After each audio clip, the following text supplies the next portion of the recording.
Paul Molman didn't always live in the South. He was born in New Jersey. However, after graduating from Rutgers University with a degree in engineering, he packed up and made the big move. He had no idea what waited for him there.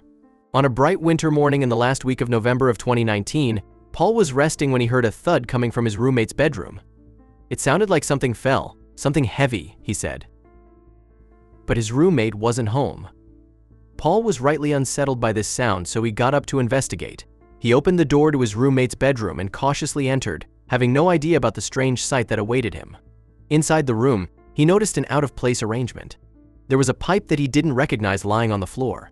Even more concerning, right beside it was a hole that had been punched straight through to a crawlspace beneath the house. Now, Paul was getting really concerned. His heart raced.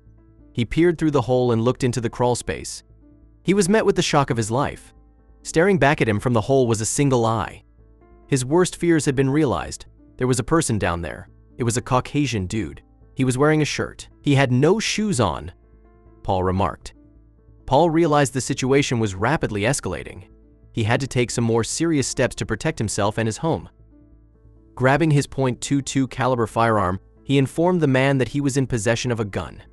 I let him know that I have a gun, Paul reflected, and I said, I don't want to shoot you, but what are you doing? He called the police and they arrived quickly. However, even the authorities had a hard time luring the man out of his hiding place. Finally, the cops successfully brought the suspect out of the crawlspace, but Paul was surprised. The suspect wasn't a shirtless white man. He was black and was wearing a shirt, but no pants or shoes. At that moment, I sort of forgot about that part and I was like, oh, they got the guy. I saw it wrong. They got the guy, Paul reported. Soon he'd be in for an even bigger shock when the man uttered some words that were comprehensible. The suspect said he'd spilled acid on himself. At first, police were unsure if it was true, but then outside the house, investigators spotted a pile of random clothes and also a bottle of hydrochloric acid. Finally, believing the frightening situation had come to a close, Paul went to get a badly needed drink at a bar nearby. He began chatting with a bartender, telling him about the terrifying ordeal. Then the bartender revealed an anxiety-inducing piece of information. Paul showed the bartender a photo he'd taken of the man being detained, to which the bartender replied, to Paul's shock, that he actually recognized the man. He'd seen him hanging out at the bar only the night before, but he hadn't been alone. To confirm this guy was the same person who had been sneaking around Paul's house, the bartender pulled up surveillance footage from that night. The clip showed two people messing around outside the venue, the detained suspect and the white guy he'd seen initially. All of Paul's fears from earlier in the traumatic day came rushing back. He hadn't been wrong before. He should have trusted his instincts. All the alarm bells were raised and he now had a reason to believe that his house hadn't been cleared of unwanted intruders.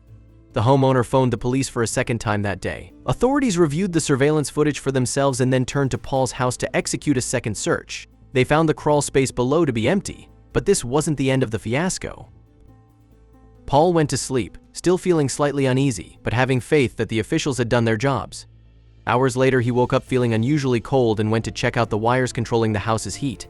To his shock and dismay, he found that the men had cut the wires. He called for emergency repairs in the middle of the night, but chose not to file a police report. He didn't think the men belonged in jail, but rather needed psychiatric help. Police confirmed that the black suspect had been sent to the UT Medical Center as a result of his erratic and unstable behavior, while the search continued for the white suspect. Still a little unnerved, Paul felt good about the situation. This could have easily escalated to deadly violence had Paul not been careful. Horror stories from those who acted rashly when they believed that there was an intruder in their home left him feeling grateful he reacted the way he did.